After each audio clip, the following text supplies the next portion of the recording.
Without further ado, may I request Mr. Benjamin Ang to take over the podium. He will be our chair. Mr. Ang is a lecturer at the School of Business Law and Management at the Temasek Polytechnic.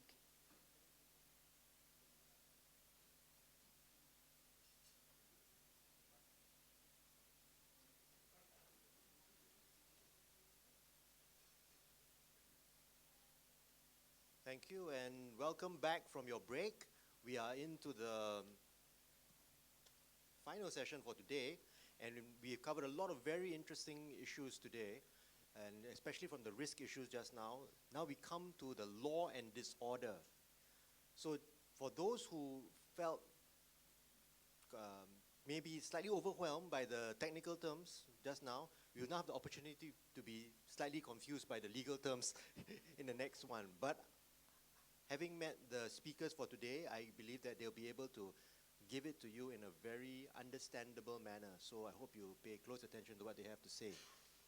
Coming up first, I'm very glad to introduce Wee Chu Hua, who is eBay's Head of Government Relations for Southeast Asia.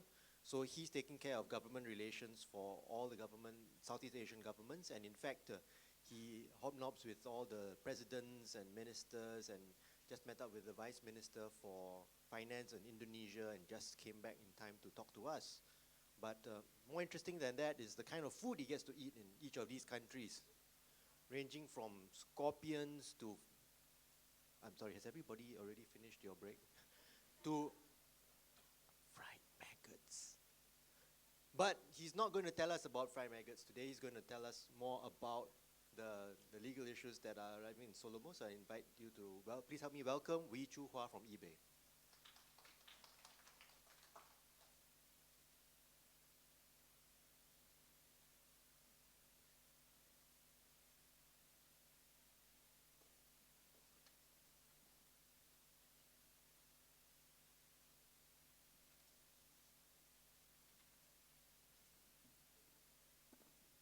Thank you for that wonderful introduction. He's talking about my China days when he talks about maggots and whatnot. The only thing I don't eat is dog meat. Okay. So, after all the risks that you've heard about the mobile and the internet, now we probably want to talk about some IP risk in the Solomo world. The previous presentation makes me want to change my smartphone to a dumb phone, so I'll think about it right after this session. So without further ado, let me start. Today I'm just going to very quickly, I presume that there will be a basic understanding of IP knowledge in this room, so I won't go into the details of what's a trademark, what's copyright, and so on and so forth. I'll go over it very briefly. I'll give you an example of what Solomo is in action. How Solomo enhances e-commerce, and I'll talk a little bit about IP issues in the Solomo world. And lastly, I'll leave you with some policy considerations.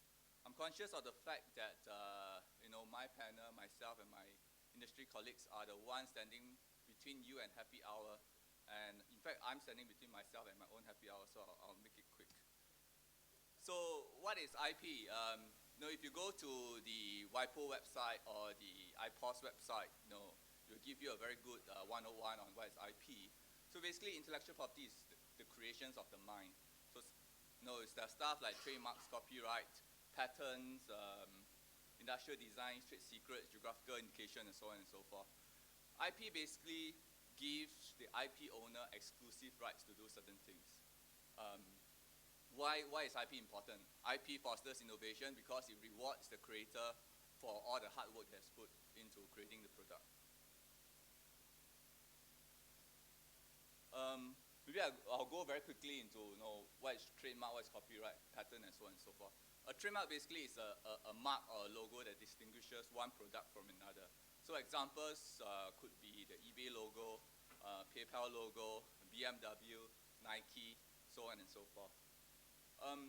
Copyright basically refers to artistic and literary works, stuff like poems, books, movies, songs, the source code in your computer software, and so on and so forth. patent is basically an invention. So stuff that, there's a change in the paradigm. There's actually, it can be a patent over a product or a process, for example. Industrial design basically refers to the artistic design and ornamental value of certain things, stuff like the design of your watch, the design of the jewelry, of a chair, of a kettle, and so on and so forth. Trade secret is something that you keep under your pillow. So for example, anybody has an idea of what's the example of a trade secret? Formula X, Coca-Cola, the recipe for Coca-Cola, for example. Okay, it is confidential information that gives an organization a competitive advantage over their competitors. So basically, you try to keep such information confidential and not release it to the world. That's why, you keep it under a pillow. Lastly, geographical indications. Geographical indications basically refers to an area where certain goods belong to a certain area, and there are certain attributes to the area that gives the food the quality, for example. So examples would be, for example, champagne. You can't call any bubbly wine champagne. Only bubbly wine from the Champagne region in France can be called champagne. Bubbly wine from the Penedès region in Spain are called cava, and so on and so forth. Okay, I think today we spoke quite a bit about solomo, so I'm just going to give you a very quick example. So we have here regular Joe, and Joe is like Benjamin just now. He woke up and he immediately thinks about his Facebook, and he logged on to his Facebook, and in the Facebook, all of a sudden he saw on his Facebook an offer for a Christmas drink, let's say a coffee nut latte. And the reason why his Facebook realized that he's a coffee drinker is because he checks in every time he goes to a coffee shop. So because of this, the Facebook is pushing a relevant coupon to him. So he said, wow, okay, I'm going to order my coffee this morning in bed. So he purchased a coupon, pays with his PayPal, and it's like, oh, okay, I've got a coffee on the way. So he dressed up, and on his way to the coffee shop, he saw the coffee shop right in front of him. He checked in. When he checked in, the coffee barista knows that he's actually on his way. And when he got into the coffee shop, his coffee was already waiting for him on the counter. No, he's already paid for it. He just took his coffee, and as he was about to go, he heard all this very charming Christmas music in the background. He said, wow, that's really nice songs from my childhood. Where can I get them? When he heard this, his mobile phone heard it as well, and all of a sudden he got notifications about the songs being available on iTunes and on eBay. And regular Joe being a traditional sort of guy, he likes it on a CD, so he bought it from eBay, of course. So these are the examples of, and by the way, these are all possible, and parts of it are already being implemented somewhere in the world. So how does Solomo enhances e-commerce? Let's start talking about social first. When we talk about social is all about sharing, right? You want to be social, you share information, you share data, and so on and so forth. There's an increased speed, there's increased volume and speed of social conversation and sharing of information.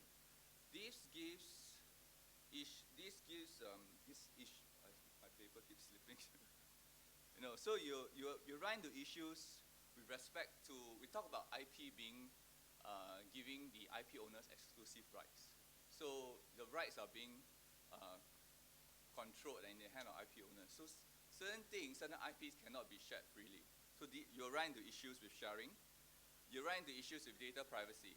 Okay, it's not strictly IP, but with Solomo you run into issues with data privacy. I think one of the speakers after me is going to talk about data privacy, so I shall not talk too much about that. Let's talk about local. Local is all about geolocation features. Okay, when you check into a place, it's detecting exactly where you are. Certain intellectual properties are territorial, meaning to say for example, trademarks and patents and registered design, industrial designs, they are territorial. You have to register them in the country that you're using it in order to get protection. So for example, let's say you have a trademark. You need to register in Singapore, you need to register in the US. So if you go to, let's say, Timbuktu or in Morocco, and it's not registered there, you won't get protection. So you need to think about such issues. Counterfeits is always an issue when it comes to e-commerce. So how do you identify whether a product is genuine or counterfeit? Mobile is the most interesting. Mobile is really the game changer in the e-commerce world, right? And right now, I've just heard that every day there are actually more smartphones being purchased than babies born. I don't know how true that is, but it's probably true. So no, I'm probably the only guy that wants to go back to a dumb phone. But no, in the world of mobile, you actually have a lot of patent disputes. You've read about the patent litigations between the likes of Samsung, Google, HTC, Apple, and so on and so forth. So that is a issue that you need to think about if you're an app developer. So let's talk specifically about some of these issues. Counterfeits. As a company, it is important to eBay that our consumers and our merchants have trust in our platform, and therefore we are committed. The company is committed to protecting the IPRs of third parties and providing a safe environment for our consumers. We actually have a bureau program where IP owners can actually register with us, and there's a certain procedure for them to report infringing products to us, and we'll take them down. So just a tip on counterfeits. If you're doing e-commerce, is you see something that you really liked for too good a price. If it's too good to be true, it's probably too good to be true. So that's a tip for you. The second item there, right of first sale, or you can call it doctrine of first sale, and parallel import is actually a very interesting area that's developing right now in the US. Have you heard of the case Wiley and Katasan? So Katasan is, I don't know whether I'm pronouncing his name correctly, let's say K. He's actually a Thai student that was studying in the US.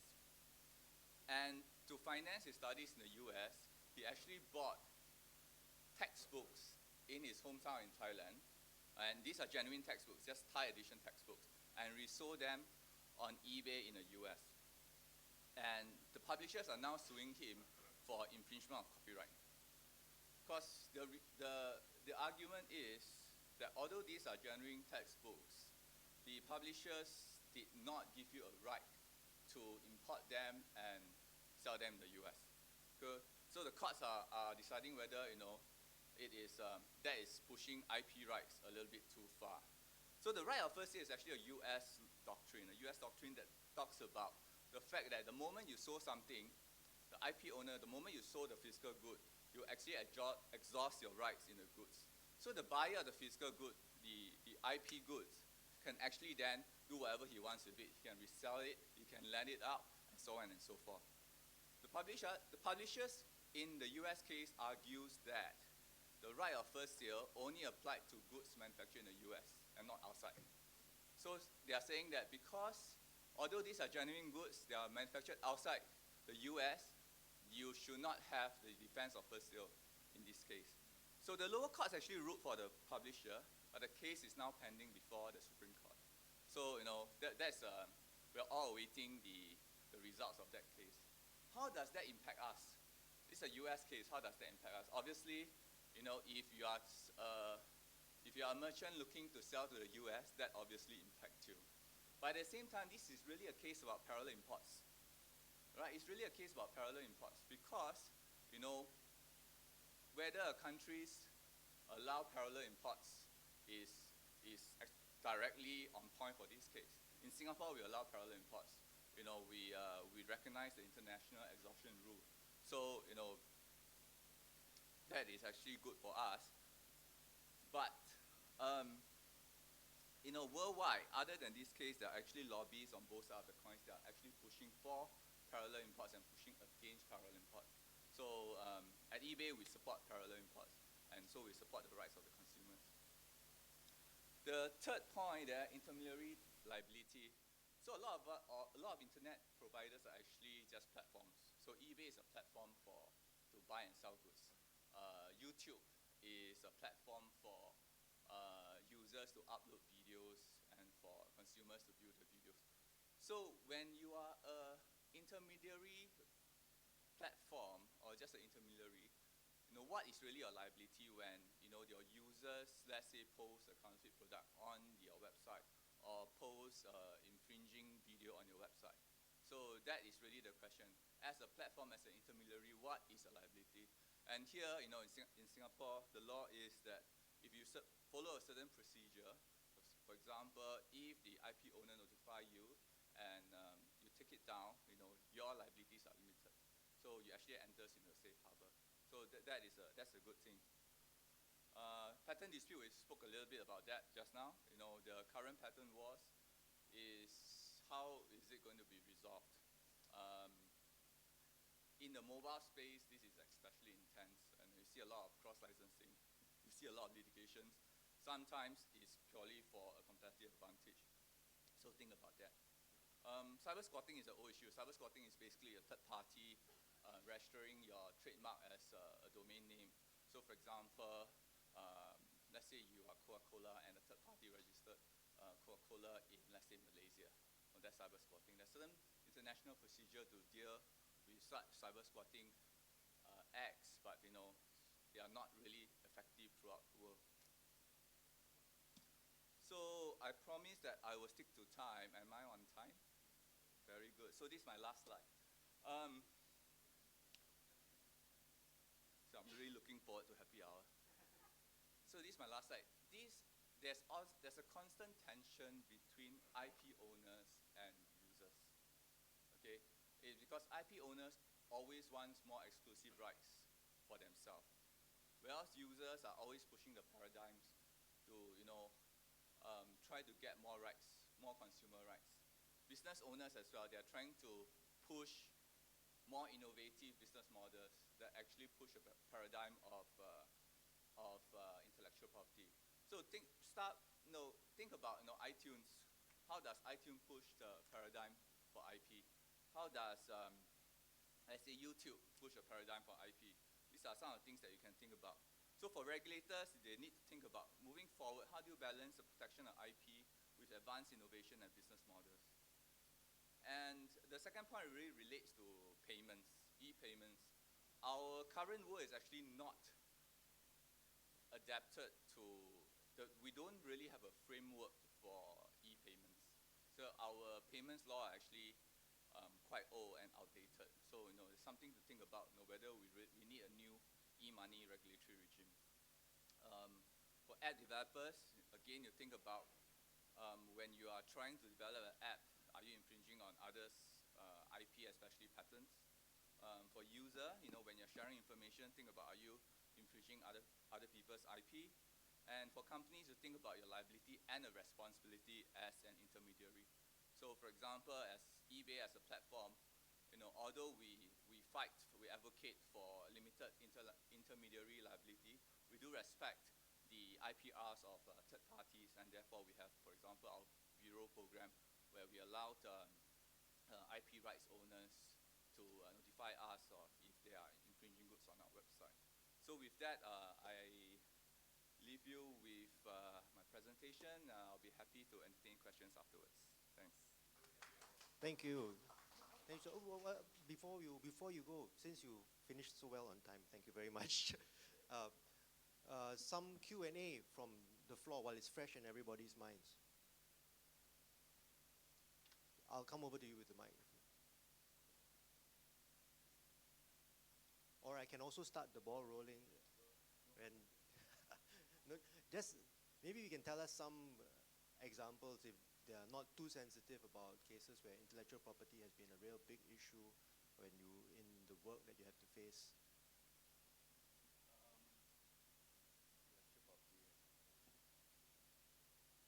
So I've been an intellectual property lawyer for way too long.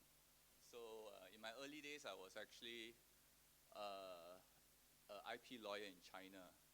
So I was doing enforcement actions against factories that are manufacturing counterfeit goods, and so on and so forth. So in that capacity, I'm really acting for the IP owners, and these are just flagrant infringement. They manufacture jeans with let's say American trademark and ship them worldwide. So these are very clear-cut cases.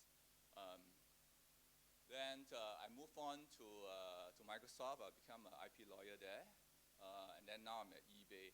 Then what has really changed through the years is really, with the internet, you have very innovative business models. And with these new business models, it really pushes the paradigm of intellectual property. And so I do see that, the IP owners are pushing, are trying to extend their rights for intellectual property. So for example, you have copyright owners trying to they have successfully extended the lifespan of copyright from maybe 50 years to 70 years, for example. But at the same time, you see the likes of Google and Apple really pushing the paradigm of IP, turning IP on its head, which the iTunes, for example, are forcing the music industry to consider a new business model of distribution. So this is a really interesting era, right? And there's always two sides of a coin. So for regulators, I guess the key thing is to think about both sides of the coins before you actually think about and actually hear both sides of the coins before you actually make a decision on what is good for your country.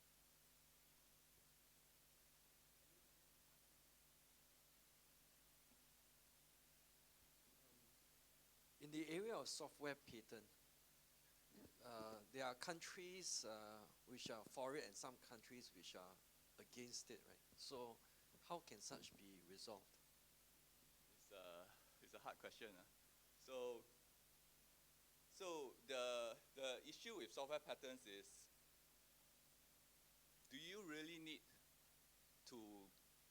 does software really needs patent protection? Because software is actually protected under copyright, right? Software, the source code is protected under copyright. Those folks that argue for software protection are saying that copyright is not good enough because there's obviously all the blatant copying. So patents offers more protection, and at the same time, patent actually. So copyright for copyright infringement, you need to be like, for example, if the code is 1010, I'm not a code writer, you must be exactly the same 1010. It becomes a copyright infringement. But if, for example, you do a reverse engineer and you rewrite the code such that it achieves the same functionality, you're actually not infringing the copyright of the original work. But because of that, if you have a patent on that product, because the patent product protects the process or the product itself, you're actually protected if you get a patent on copyright. So this argument has been going back and forth, and nobody really has the answer for that. So I'm not going to be able to. Is there a way whereby maybe the international court can resolve so that there's some kind of a standard?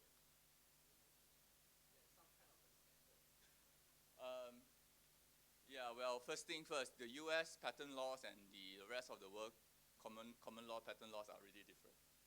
So, Singapore actually allows software patents because they apply the same test for normal patents as well as for software. So, for example, if you have your novel, you involve the inventive step, even though your software it can be registered as a patent. European, although they do not allow software patents per se, but if you combine it together with hardware, it's actually patentable. So there are various ways around it. It's a difficult issue. If I can solve your problem, I can get a PhD for that.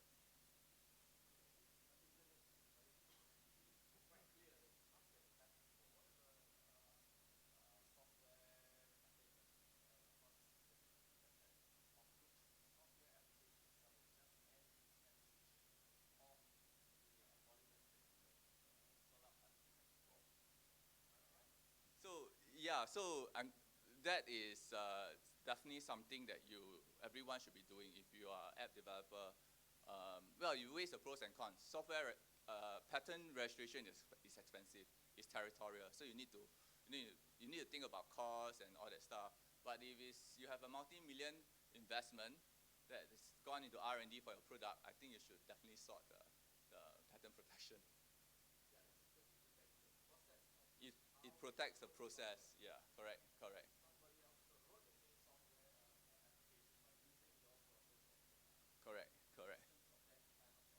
And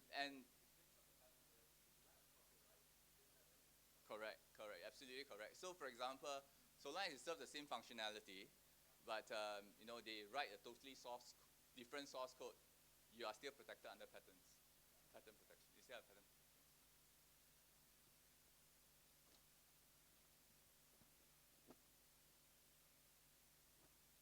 What's your opinion on the true price of IP protection or enforcement of IP?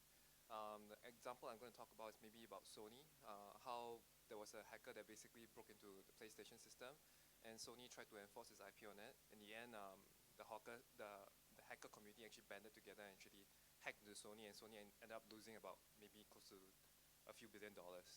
So what is the true price of IP protection?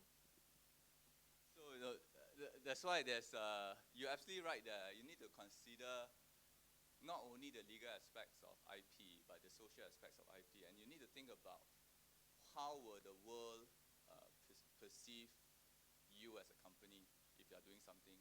And this is especially important in the solomo world because public opinion now is shaped by social media. Well, previously it's not, right? So you can, all you have to do is control the traditional media. Make sure you have a good communications person, a good PR person, and do a good spin. You always can tell your story. Now there are different versions of the story on social media. So no, so you're absolutely right there. So companies really need to consider the overall environment before making a decision on what they want to do. Thank you very much, Shuhua, and thank you all for your good questions. I wish we had more time. Please give him another round of applause for answering all those hard questions, including questions of philosophy and world policy. And the next speaker I'd like to invite up is Ng Kai Kun. Kai Kun is the Senior Manager in charge of Government Relations and Public Affairs for Asia Pacific and Japan for Symantec. So he also deals with top governments and is all over the region. And he fortunately hasn't had to eat any fried maggots. He's recently came back from China where he had a nice Peking duck instead. But he did get a chance to see a very interesting contrast between the exciting, tumultuous US election and the more sort of stable China transition of power. So please help me invite up Kai Kun.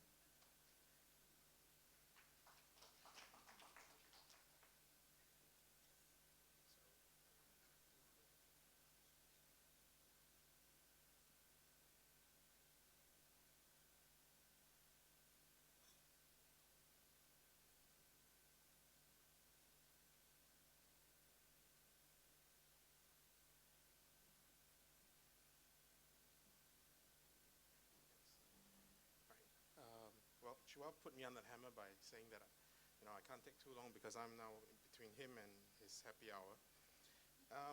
But the good news for all of you is that unlike Chua and the final speaker, I'm not a lawyer, so you can't get lost in my legal terms because I don't have any. Now, my obligatory company slide. So basically, Symantec, we do IT security, we protect the world, you know all that. So I think the first thing I want to start with is this question that a lot of people, when our sales folks or when we go to speak to them, the first thing they ask is, who wants my data anyway? I'm a small startup. I don't really have anything of value. Nobody's interested. Now, the reality is that we are living in a very different world from maybe just 5 to 10 years ago. I think the gentleman there brought up the case about Sony, which was hacked by a group of hacktivists basically because they didn't like what Sony was doing. And we are seeing increasing numbers of such incidents happening. It could be something that your company did or stood for that people disagreed with, and basically hackers decided that they're going to make a statement by basically taking down your servers, stealing your data, and exposing your customer list, stuff like that. But beyond that, there are also, your traditional cyber criminals, and I think we spoke about that a bit earlier as well, who are basically out there to steal your data because there is a financial gain to it. So what do? Steal resources, spam, DDoS attacks, and all that. But I think what's pertaining to the topic today, they steal information. They look for sensitive information such as your banking credentials, and we spoke about that earlier, about the use of mobile banking apps. And the reason they do that is because there is money to be gained. You can sell credit card numbers online. They're sold in bulk for anything between 50 cents to a dollar. There was an instance last year where there was a large number of credit card numbers that were stolen from one of the credit card processors in the US, and because the market was so flooded, the price of a credit card number actually dropped. So, but the reality is that this is happening, it's real, and we really cannot afford to ignore it. Extortion of money is also another interesting that we found. Basically what these guys do, they either scare you into thinking that you have a virus on your computer, or they basically lock down your computer. And then they send you a message saying that if you want your computer back, you have to pay us $100. So, is your family photos and videos worth $100? For most people, yes, so they pay up, right? And when they see a message saying that if you don't buy the virus, your computer's going to crash. If you don't buy the antivirus, your computer's going to crash because we've infected you. And people pay up, right? And the last is obviously destroy, basically where they will actually take down your systems or release your critical information. Now, who is being attacked? Basically, enterprises, small businesses, end users, governments. Why is this important? Who are these people? They're your customers, right? Your customers are under attack, and so are you, because either you're a large company or a small one, you are under attack because you have information that that others are interested in. And really, the threat landscape is also changing. I think the previous speaker was mentioning about how the antivirus is not good enough. We agree. It's no longer good enough because the old signature-based model doesn't really work anymore. Malware is appearing at a rate that most antivirus companies are no longer be able to keep up, and all of them are looking to moving into advanced ways of combating viruses. For Symantec, we did something called the reputation-based, right? Desktops moving to mobiles. Why? Because mobiles, as Benjamin mentioned earlier, is the new frontier. Everyone's using it. Everyone have their lifestyle information on it. Everyone have their corporate information on it. And nobody bothers to defend it, right? It's a much easier target to attack, to steal these information that are still valuable. Servers to clouds, real to virtual. Now, the next question that people ask is that, well, okay, fine, there are data breaches. But, there was, 5 cases last year? There was Sony, there was 2 or 3 other companies that read about newspaper. Well, that's not all. If you look at this chart, which looked at it in terms of the breaches that we saw in the year 2011, in January, 19,000. It spiked to 74.2 million in 2011. If you look up April 2011, you know why it spiked to 74 million. But the moral of the story is that there are a lot of data breaches happening every day. Not always the big cases that get reported in the newspaper, but even the small ones that don't get reported but are just as serious. And if you look at in terms of the data breaches, what are the top causes? Theft or loss is actually the biggest one. Not somebody who doesn't like you and is trying to hack you and trying to steal information. Simple, theft or loss. What does that mean? Somebody decided to bring his work home on a thumb drive, left it on the hawker center, and then walked off. I remember when I went for security briefing one, and he was telling me that this officer from MINDEF had his top secret laptop with him. He decided to go order food and left his laptop on the table to choke his space.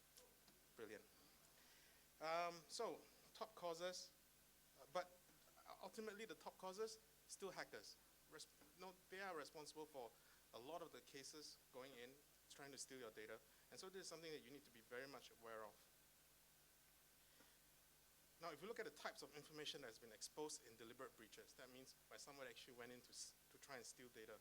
Overwhelmingly, names, address, and credit card numbers, because these are the information that is the easiest to monetize.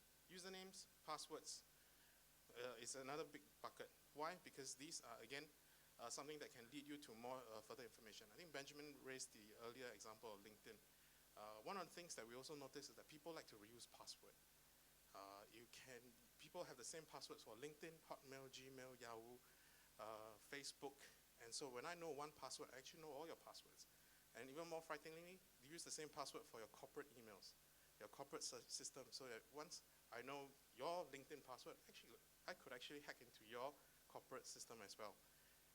Probably not a very good idea. But just to digress a bit, the interesting thing is, so when we tell people what are the best practices, you should have different passwords for every system. You need to, change your passwords every 3 months. And then the usual response we get back is, okay, so now I have 30 passwords, all different, and every 3 months I have to change all of them again. Who can remember all of that? You're right, nobody can. You need to have a way to manage it. Writing it on a piece of paper and sticking it on your wall is not one of the good ways. There are tools out there to help you manage them. I'm not going to advertise. You can find one that suits your needs. But really, password management has become a big problem. For those of you who are entrepreneurs, it's a really interesting market. I know there are a lot of people looking to go into it to provide better ways of authentication. So maybe that's something you guys can think of. Now, since we are on this topic about social, I'll just speak briefly on social networks. Now, we all know the great, wonderful story about social networks. It's all about sharing, communications, information, and entertainment. But unfortunately, it also brings about things like what we call stranger danger, inappropriate information, and privacy.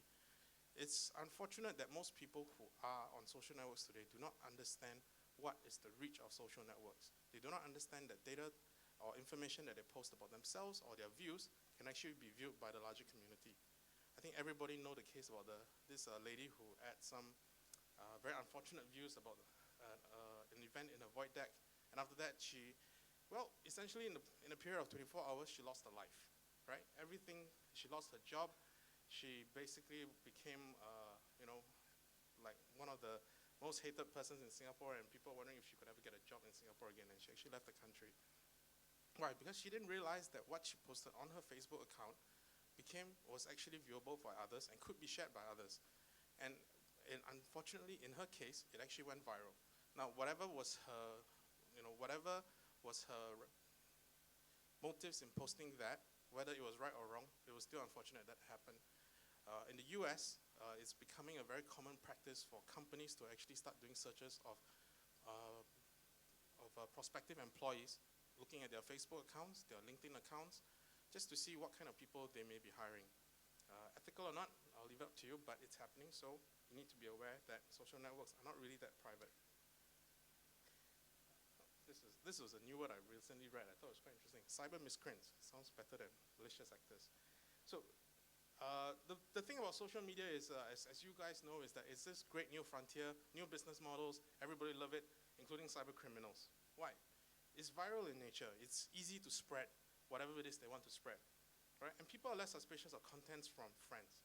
If I receive an email from Bob, asking me to sign up for some service, I'm most likely going to junk the mail, or if it actually even got through my spam filter in the first place. But if I receive a link from a friend, I'm less suspicious of it because, hey, it's my friend. He's on his social network.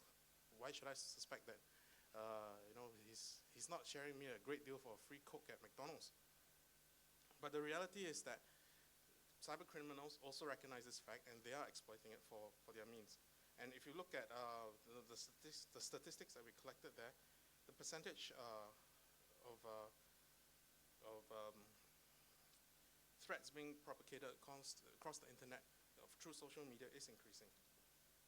Now, when we look at social networking threats, what are there? Malicious attacks, phishing attacks, scammers exploiting user information, right? I think one of the key ones that we need to be very careful about is phishing attacks. This is the one that the best antivirus system, your sandboxing, all your other security measures are most likely not going to protect you against. Why? What it means is that these cyber criminals are using your social media to gather information about you. From there, they are going to use that information to target you specifically, to get you to download a malicious file or a file with malicious code in it to infect your computer. Then after that, they're in and everything, and that's when they get to do what it is they want to do. And So ultimately, social engineering is very effective in social media, right? Users are very willing to infect themselves because they think that they're not, it's safe and they get to get something that they want. So this is actually an actual screenshot of a malicious code that we found on Facebook. So we all know that Facebook has a like button but no dislike button, right? So this guy got a bit creative and thought, well, if I create a virus in a malware in the veins of a dislike button, I'm probably going to get people to click on it. Well, he did get a few million people to actually infect themselves just to get a dislike button. And the best thing about social media is also that, well, people can be gullible sometimes. Okay, so these are actual screenshots that we also collected. And what happened is that this guy actually created these links about some pretty dodgy stuff. And the best part was that he actually did it very well in that it was actually able to polymorph itself. So it actually checks where is the user's location. So if you're in the US, it puts there it's an American brother. If you're in the Philippines, it's a Filipino brother. And it actually also set up websites and links in different countries so that it doesn't look all the same. And so what happens when somebody actually click on this? First, you get this, right? That you need to be older than 13 years of age. Probably that's fine in some countries. And then you're supposed to click the "ya" button, right? So what was actually the "ya" button? The "ya" button was actually just the share button on Facebook that he had manipulated the language setting to finish. So nobody thought that they were clicking on share, they thought they were clicking on something called "ya." So they clicked on it. So what have they done? They've just shared that same link to every one of their friends, right? And then what happens when you press the play video button? Then you say, okay, you need to download this, you need to download this video player to watch this video. So people said, okay, but they didn't download a video player, they just download malicious code onto their desktop, infected their computers, and then after that, the thing didn't work. So people just assumed that, oh well, something wrong with the file, move on. But now they've just infected their file, they've just shared their link with all their friends, and then it goes on from there. And again, social network, because of its popularity, is also very useful for phishing. Now this was also an actual screenshot we took from India, where this criminal decided that, well, if everybody loves Facebook so much, he's going to make some money off it. And what happened was that he wrote that by filling in your details on this page and clicking sign up, you could actually get free recharge to your prepaid card, right? So, and he propagated this link and people fell for it because when you fill it in and you click OK, it actually directed you to the proper operator's page. So people thought, okay, I need to get something. Nobody ever really checked if they actually got a free reload or not, and he actually got away with this for quite a while. And the unfortunate last part about social networks is kids. When I spoke earlier about how people don't really know about what they're sharing, kids are worse, right? They really don't think about what they're sharing, and some of the things that they put on web pages, very disturbing and very wrong. Cyberbullying is a problem that we really need that needs to be tackled head on, and is a concern. And why is this important to all of you? Well, you are building the platform that these things happen on. You need to be aware of what the issues and the laws that may come into play when these things are there, especially when a lot of these are private information. Do you have access to those? How are you protecting those information? And when people's private information are lost, how are you going to be affected by the law? So just a quick one, and I promise, mobile. I think enough has been said about mobile. It's the new frontier. That's a very old photo of Obama on his BlackBerry. He doesn't use a BlackBerry anymore. But I think the thing that we see a mobile and we see that, yes, it's a mini computer, it's all that. But we don't realize that it's more than just a mini computer. It's more than what your computer ever was. It also has a high definition camera. It also has a GPS. And it's also got massive amounts of storage. What does that mean? It means that increasingly cyber criminals are targeting that. Right? This chart, for example, shows that 69% of all Singaporeans access the internet via a mobile device, and at least 20% of them have experienced cybercrime in some way through their mobile device. Okay, be it being signed up for premium SMS services that they didn't ask for, or having information stolen. Right? You need to be aware of how your applications that you are building needs to be protected against these things. And of course, mobile phones, a new source of data breach. I'm not sure if you can see this from the back, but at the top of that, USA Today news box is a mobile phone. No, somebody didn't leave it there. We left it there as part of an experiment. But basically, it's, mobile phones are being left behind. People lose it. And it contains a lot, as I said, a lot of private and corporate information that we need to be aware of. And as you're doing your work, are you sure that whatever is on your mobile devices don't get taken away? So finally, and just to wrap it all up, the new world of solomo is very exciting, very different, and people think that it's this brave new world and everything has changed. Yes, it's true, right? But the people out there who are trying to exploit this also realize that, and they're changing their attack vectors for your new world. And why is that? Because this new world has also reached the kind of data that they're looking for. Private information about your users, credit card numbers, names, ID numbers, addresses. These are information that can be used for a whole variety of means that probably you might not have even intended for. Besides just a very simple, what I mentioned about a very simple case of just monetizing it by selling credit card numbers on the internet, it's increasingly used to perpetuate other crimes. Another example that we saw recently, it's not quite recent anymore, but it was a few months back in the news, was when cyber criminals decided that they were going to try to target the United States NATO command in Europe. So someone set up this fake Facebook account pretending to be Admiral Stavridis, who is the commander-in-chief of all of NATO forces in the US, and then started sending friend requests to basically all the top generals in Europe. Now, nobody suspected that, that was not Admiral Stavridis, and so they all said, yeah, sure, we'll be friends. And by the time it was worked out, basically this guy had managed to collect information about, every top general, their families, where the children were going to school, what it is they did in their spare time. And this is information that they can use then to target these individuals in phishing attacks, right? So how are you supposed to protect against all things like that? That's something that you guys also have to think about. I think the final point also is that a lot of the security talk that you'll be hearing talks about information is very device-centric. How to protect your desktop, how to protect your mobile devices. Well, perhaps it's time to move towards a paradigm shift of how to protect the information. Assume that the desktop is lost. Assume that your mobile devices will get infected. No way you're going to stop that. How are you going to protect the information instead? One of the things that that is starting in Europe and we are hoping would spread to other places with data privacy legislation is what we call a safe harbor provision.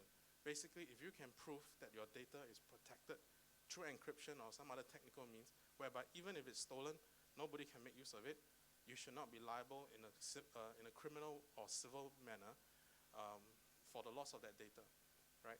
Just because you have done your best and lost the information, but it is still in a manner that is not able to be used intelligently by anyone else, why should you be penalized? Okay? So, end of the day, it's a great business you guys are going to be in, but you need to spare some thought in terms of the security of the matter and what are the various laws that you need to be aware of in terms of the data privacy and protection part. Thank you very much, Kai-kun. And since we have some time for a couple of questions, I'd like to open to the floor. Yes, I wanted to find out also what happened to the phone. So, if you go back and Google on our website somewhere, we have this report called the Honey Stick Project, which was a project we did where we basically left, I think it was about 20 phones in US cities as well as Toronto, just to see what happens to phones that get lost. And we were collecting information about and data about what happens. So those were Android phones, which we had our own spyware would be the word for it, installed just to see what people did with the devices that I picked up. So it was quite interesting in that only about half of the people actually bothered to return the phones. Almost every phone was, somebody tried, the person who picked up the phone tried to access private information, including folders that were marked, private information, work emails, or banking app. We had one app which we called a banking app, which almost everyone tried to access as well. There was even we also had a folder called private photographs, which I think about 70% of people tried to look into that folder to see what it was. So it was quite telling in terms of what happens to phones that get lost. If you like, that's actually a quite interesting report to see. Not where they were going, but what was being accessed on them, yes. Sorry? The Honey Stick project. Honey Stick. Well, that was definitely interesting. We can take one or two more questions.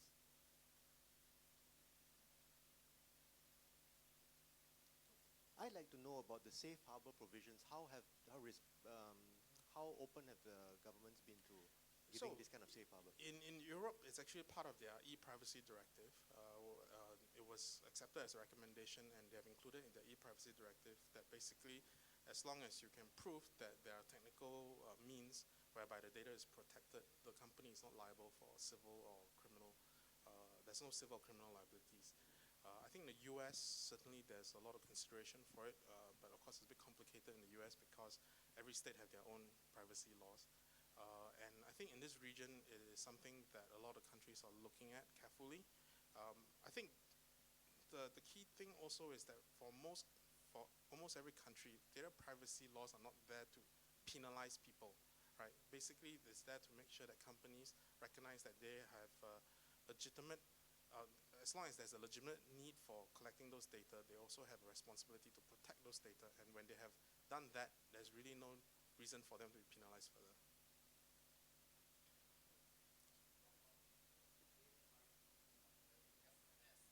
Yes. On our local telcos, dating up to 2009, every SMS exchange can be subpoenaed to court for evidence, as in the recent case, right?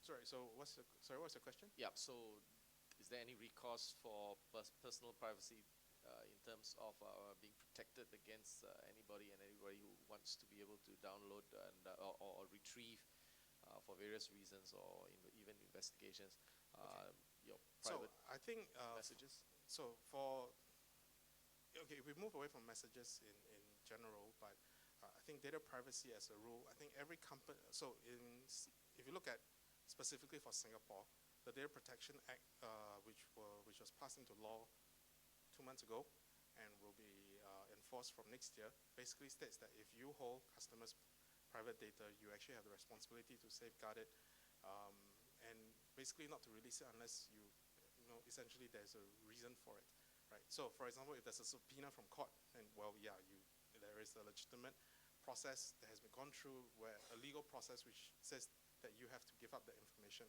But if, for example, if I write to Singtel and say that, could you send me this gentleman's SMS from the last 10 years, they have every right to tell me to go fly a kite, and they should. If the court wants to subpoena the information, or take another injunction to prevent Singtel from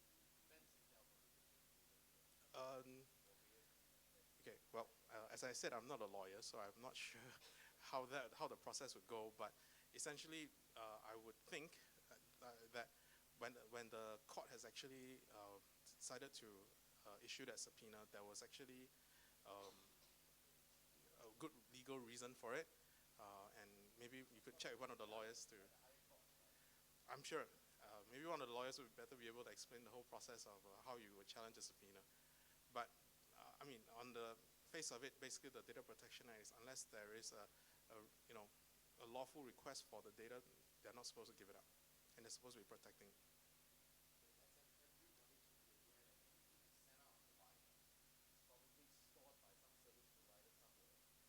I think everyone should be aware that every email, every Facebook posting, every blog posting, every IM posting you've ever done is probably stored on a server somewhere.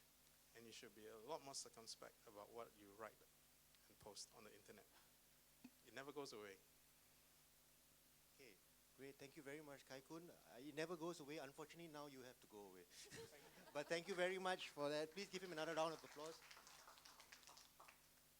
And as he said, you need to ask a lawyer about the legal issues. So that probably is a good time for us to bring on another lawyer and to talk to us about social media and defamation, which is, I think, something which was also alluded to in terms of safe harbor. We have a well-known lawyer, partner in the firm of Eldon Law, Mr. Wong Siu Hong. Siu Hong has extensive experience in civil and criminal litigation, especially defamation, and of course, he's well known for many things. I'm sure there are many questions you could ask him about this topic, and he has just recently converted this presentation from Keynote into PowerPoint, so we're very interested to see what it looks like. So here to talk to us about social media and defamation, please help me welcome Wong Siu Hong. Hi, everybody.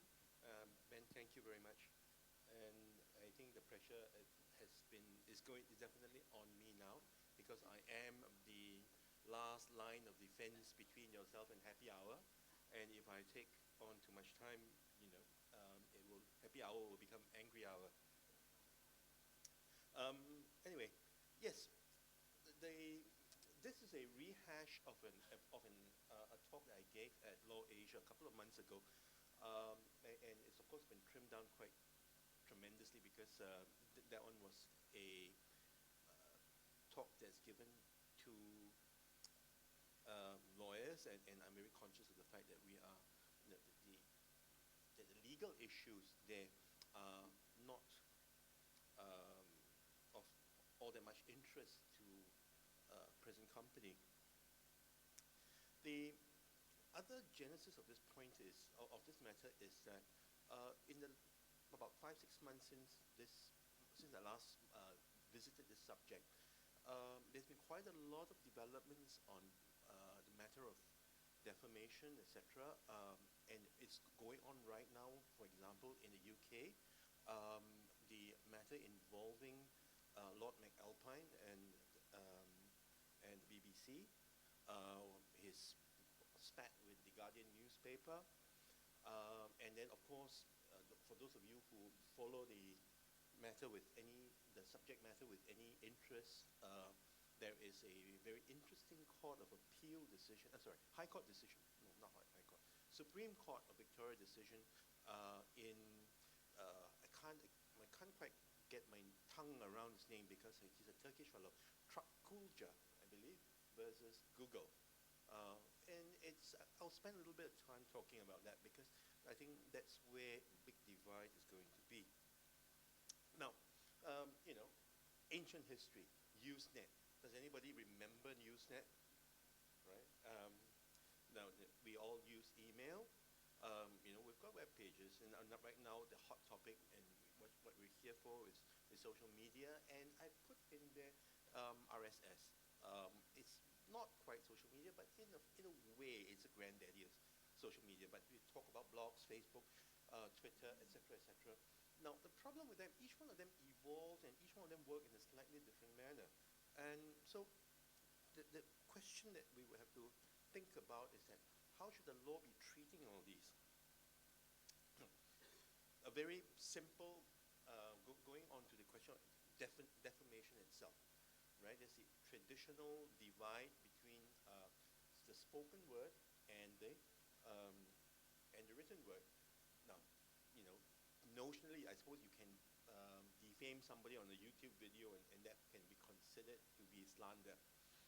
But most of the time, the internet is very, very much text intensive or photograph intensive. Not so much. There is a great deal of it in spoken words, but nevertheless, the thing here is that we're looking at defamation in the form of libel, which is the written word. Now, again, very, very simplistically, you need to prove three things. Statement is untrue. The statement must lower the plaintiff in the esteem of the public, whatever that may mean, and the statement must be published within jurisdiction. Now, relatively straightforward. The problem that we have with defamation law is this. When I, for example, if Peng Fo were to say something about me, and I can share this with the benefit of personal experience, and even if I don't say something about somebody, that person can nevertheless sue me. And it is up to me to establish that, I didn't defame that person, which is actually a bit of a bummer, because most of the time, if you sue somebody, you have to prove that the person has to, that I have to prove the elements of the offense. But in the case of defamation, it's really, if I say something about Peng Hua, or I do something that affects Peng Hua, and Peng Hua takes an action against me, it is not for Peng Hua to say that what I have said is untrue. It is for me to prove that what I have said is true. Now, that's a fairly major problem, because that's where it makes defamation litigation particularly onerous. And it has been used in some jurisdictions as a form of a political weapon. But we need not visit that area. But the question, insofar as the electronic media, with particularly now with Solomo, is this two major questions: who published, where published. Now, who published? The person who typed in the message, who put up the blog, who is the author of the blog, the webmaster, etc. Yes, the author, right? The person who published, who passed it on. I go on defamatory email, I go and happily send it on to everybody. This is being what they call the busybody syndrome, right? Somebody sends me, Benjamin sends me an email about Peng Hua, saying that Peng Hua, is blah, blah, blah, blah, blah, and I happily send it on to 20 of my friends. I will be liable for verifying. This is what's happening right now with the Lord McAlpine matter up in the UK. A lot of these people happily retweet it. The person who passes it on is liable. Now, then we have this thing, the newspaper. This is very well settled law, because it's been on for 100 years. The newspaper who publishes, they get whacked, because they are supposed to verify. Question, right? So, for example, BBC today, with the Lord McAlpine matter again, BBC is liable. Rather than fighting it out, they've agreed this morning to pay 185,000 sterling to Lord McAlpine, 300,000 US dollars. Newspapers. Some years ago, I remember there was some newspaper article, I think it was in the New Paper, that said Toh Chin Chai had, one of the founders of the PAP, had been caught speeding or committing some criminal offense, and the Singapore Press Holdings had to pay. I think they paid him something like $100,000, because by then Toh Chin Chai was quite old and decrepit and not capable of committing that particular offense. But still, mistaken identity. Now, there is the next class of people, from the newspaper publishers down to the newspaper vendor. Are they liable? The answer is no. The policy reason, because it's all judge-made law back in the 19th century. Emmons and Pottle, 1885. Why? Because most of the newspaper vendors are there to sell newspapers, right? They did not pass on the message in the sense that, like, I received an email, a defamatory email from Benjamin about Peng Chai, and then I passed it on to the newspaper vendor. Is just selling the newspapers, and his interest is purely commercial, and he's got no interest in passing it. There's no personal interest in the matter. Then there is the next category. This is the case of Burn and Dean in 1937. It concerns a school.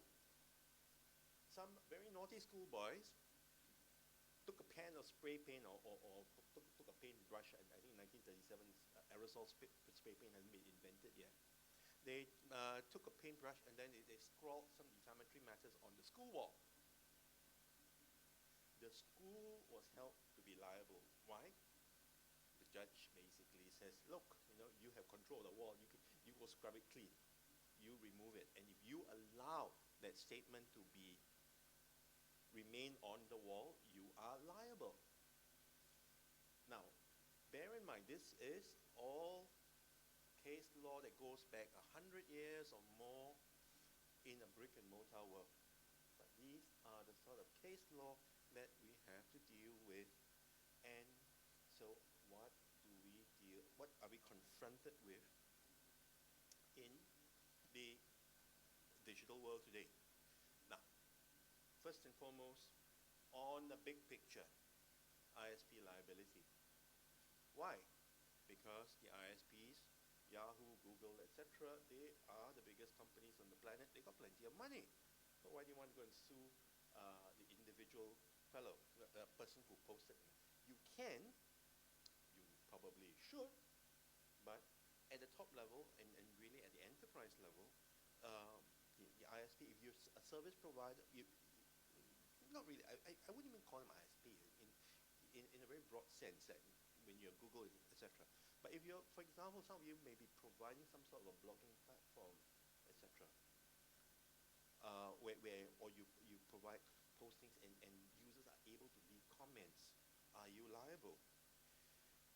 That is where we have a major problem right now, especially in Singapore, if you're operating in Singapore, because the answer is nobody bloody knows the answer. We don't know the answer. There are two, the world is split into two where this area of the law is concerned, between the Northern Hemisphere and the Southern Hemisphere. In the UK, you have, that's where you can see the number two is a import problem. In 2001, the UK said, yes, Godfrey versus Demon Internet. It was a news posting. It was stored in the news server. The guys asked for, Godfrey asked Demon Internet, please remove this posting. The Demon Internet told him to go fly a kite. The posting was left on the server for 10 days, and he sued. Demon Internet was found to be liable. And that was the first, pretty much last case in the UK where the internet provider was found to be liable. Where else has it been found to be liable? Down in Australia. Forget about number two, the newspaper. We just look at number three, Trakulja versus Yahoo. I love this name. I always think of him as being Dracula. Now, Mr. Trakulja is a Melbourne businessman. It's a bit hazy. I'm really not quite sure what exactly he was doing, but apparently he was seen in the company of some major underworld characters in Melbourne. In 2004, he was having dinner at this area called St. Albans, and somebody came up to him and shot him in the back. It was a hitman. And he said, look, I know who hired the hitman. I know who the hitman is. And I've given it to the police. And then a couple of years later, in 2009, there was this website that says, Guide to Melbourne's Underground. And his name was in there. And then next thing you know, Yahoo started indexing, Google started indexing, and then next thing you know, okay, so when Yahoo picked it up, there were slight differences because Yahoo basically just picked up the post from that website and bang, it just pointed towards that website, from Melbourne Underground or something like that, and whereas Google, as we all are quite familiar with, gave it, you have the text links, and then there was the image links. And the image links linked him into a gallery with there were a picture of 10 photographs. All these other, this rogues gallery 10 most famous criminals in Melbourne. And there he was. And so he sued Yahoo and he sued Google. Google ran Yahoo. The Yahoo decision came up just as this original um, um, slideshow was being done, and they did a rather silly thing.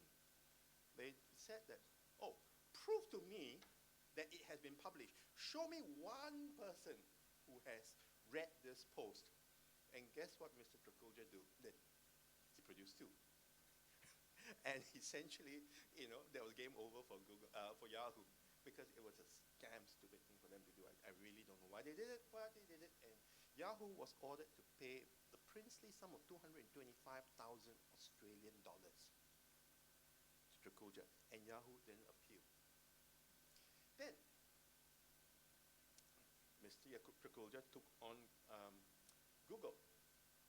And basically, he said, look, by associating with all these, with the same pointers, with the photographs, said, A, I am a criminal. You're implying that I am a criminal. Two, that I am so important a criminal, also deeply associated with the Melbourne Underground, that even though I may not be a criminal, I'm so associated with them that somebody thought it fit to hire a hitman to kill me. So therefore, I'm associated.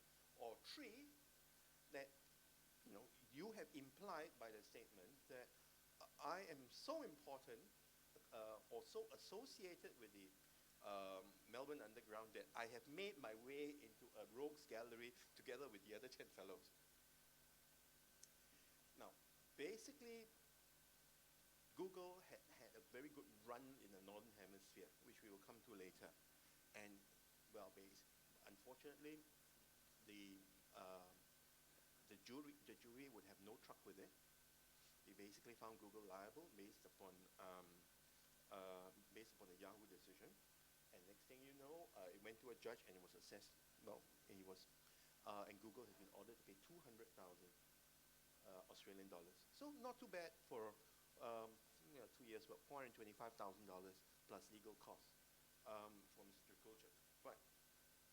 That's where the service providers now have to be wary. Why are we?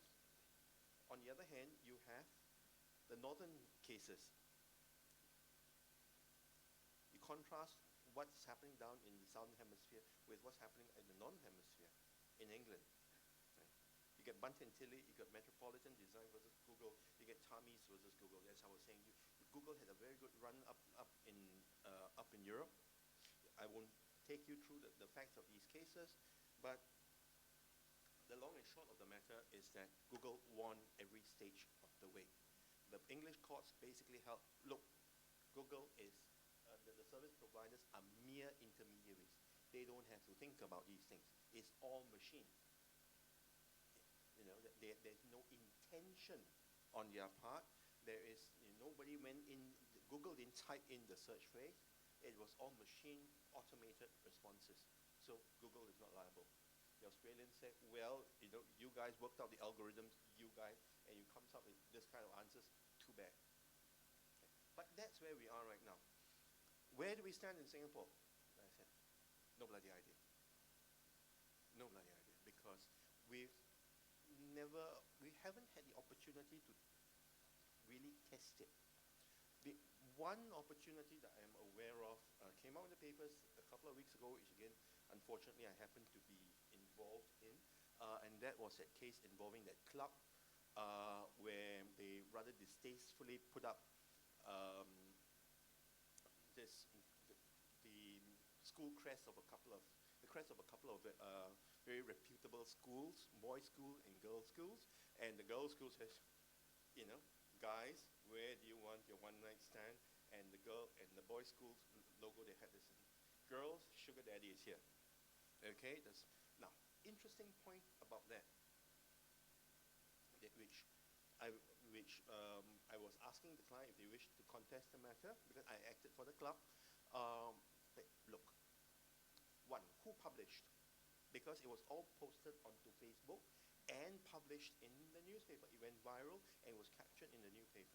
Clearly, if you want to go after somebody with money, the schools would have gone after a newspaper.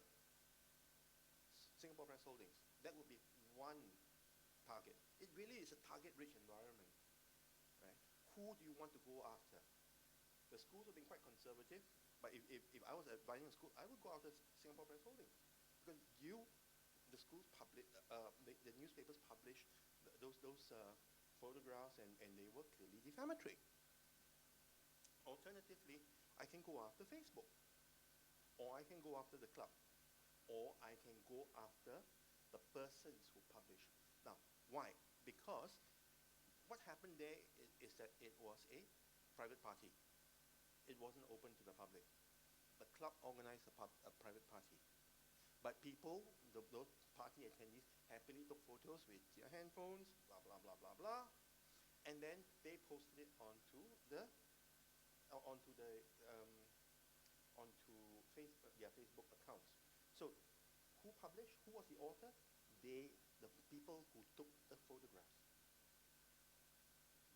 And as we have seen earlier, the Byrne decision, we have the paradigm of the wall on Facebook. So does Facebook control the wall? Notionally, yes. So, where do you want to point the gun at? Unfortunately, the client said, look, they decided that they would rather just make the problem go away, pay some money, apologize, took out a nice big advertisement, blah, and that was the end of the matter. But it really brings up a very interesting issue. Next, of course. So, who published? Who's liable? Who is the target? The author, RSP, the newspaper, blah, blah, blah, blah, blah. It truly is a target-rich environment.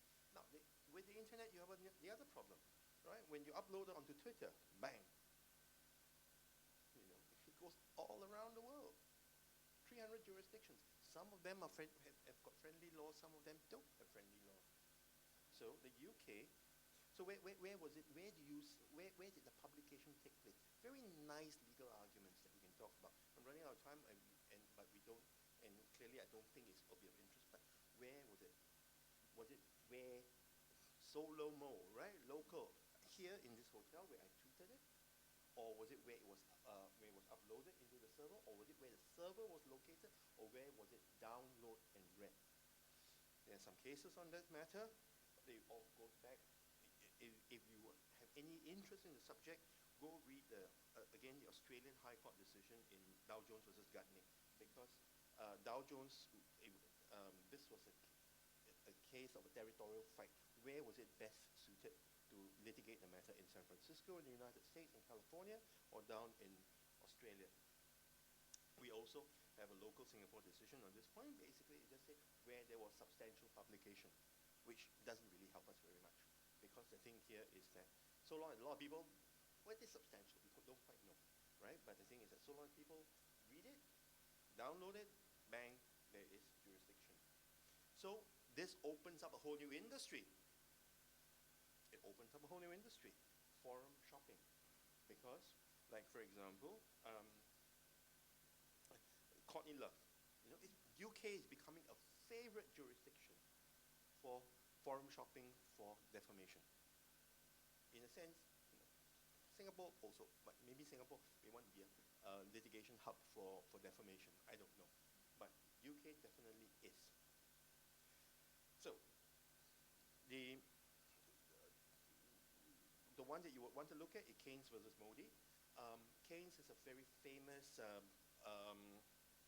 cricket player, and the Indian Cricket League kicked him out, and somebody happily tweeted that says, oh, he gelonged. Okay, not those words, because it's not in Singapore, but essentially he said that, look, he was a match fixer, gelonged 144 words, and 144 characters, and so you have a problem. He sued, and he recovered aggravated damages because it was retweeted something like 45,000 times or something like that. The same thing that's happening with Lord McAlpine, because he's going after every single one of those persons who retweeted. You have two problems now. One, 144 characters, right? You try to make your sentences short and very punchy. Invariably, it is open to interpretation. Okay, it's very hard to run off from the proposition that it is not true, or you can prove that what you said in those 144, or you tweeted in that 144 characters is the truth. Two, happy, everybody after a couple of drinks, happy hour, we're coming up, so bang. We tweeted something, it gets retweeted. You're liable. Is Twitter liable? Possibly, right? But the thing down here is that, again, this comes back the previous speaker's point. Be careful. Be circumspect. Because the internet is eternal. Whatever stupid thing that you do, or whatever stupid thing that you say you're going to share onto your internet account, onto your Facebook, it's there till kingdom come. So, these are these are the problems that we are facing. Do we need to relook at the strict liability approach? Should the approach be technology specific? Because what happens with Google on Facebook doesn't quite will give you enormous results when you apply it to Twitter, and both of them do not gel completely with the old case law, which has been developed 100 years ago to deal with newspaper vendors standing in the corner, right?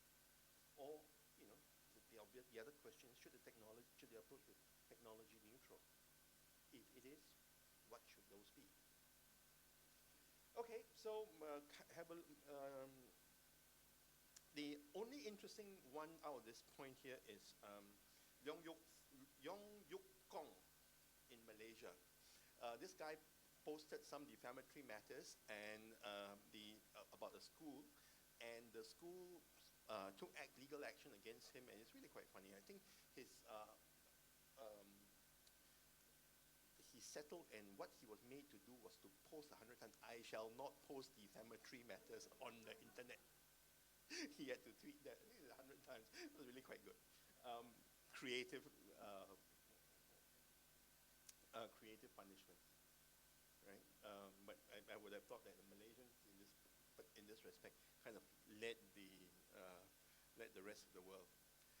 Okay, guys, thank you very much. Yes, now that definitely time for happy hour. Just thank you very much, Siew Hong. And just before Siew Hong goes, any questions from the floor? Yeah, nothing about defamation and nothing about M. Ravi. I've also been asked to remind you to please fill up your evaluation forms and to hand it in, which means I must finish mine as well. So please, if you haven't, while the rest are thinking of questions to ask about the topic. No, everybody wants to go for happy hour. Yes, everybody wants to go for happy hour. Wait. We don't send everybody to happy hour first. We have a wrap up. Yes. Okay. Yes. Okay. Thank you very much, Siew Hong. And now we want to invite. Okay. Okay. We do this formally. See, next we invite another member of the executive committee of the ISOC Singapore, who is Grace Cheung. Grace Cheung has been covering technology for over 2 decades, and she's now senior correspondent with the Money Desk of the Straits Times. And we are very happy to have her to do the wrap up. Thanks, Ben. It's a long day, and I stand between you and your favorite tipple, so I won't take much of your time. After listening today, I was very hyped up about starting your own business, with Mr. Lu and Eddie and all that. Then came the afternoon and I said I wasn't quite sure about using my phone and my laptop anymore to access the internet. And then worse, I can be liable. If I tweet, I can be sued. Oh dear. Anyway, so I think it has been a very interesting day. I hope you had enjoyed the topics we have put together for you. Thank you very much for coming here today. We hope to see you. We urge you to come here tomorrow morning because this is where we're going to discuss the real stuff, which is how you can use Solomo, Social Local Mobile, for your business. So it's a very short wrap-up because I do understand between you and your drinks. So good evening, and thank you very much. We'll see you tomorrow morning.